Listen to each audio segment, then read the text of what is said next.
God is a tough judge.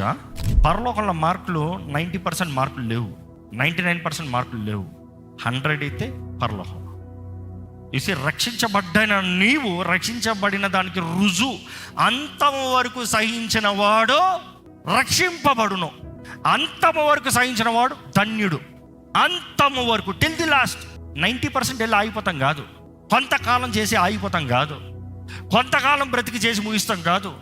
It is 100% life that God wants, 100% accountable. అదే అంటున్నాను, discipline your self. క్రమశిక్షణ పరుచుకో.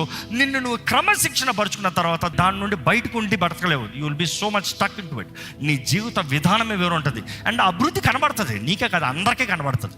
నువ్వు దేవుని ఎడల భయభక్తులు కలిగినప్పుడు దేవుడు ఆ జ్ఞానాన్ని ఇస్తాడు. జ్ఞానానికి మూలము దేవుని ఎడల భయభక్తులు కలిగి ఉంటావు. ఆ జ్ఞానం కలిగి ఉన్నప్పుడు నీ జీవితంలో చేసే నిర్ణయాలు దేవుని ఎడల భయభక్తులతో చేస్తావు. కాబట్టి it is always higher, higher, higher.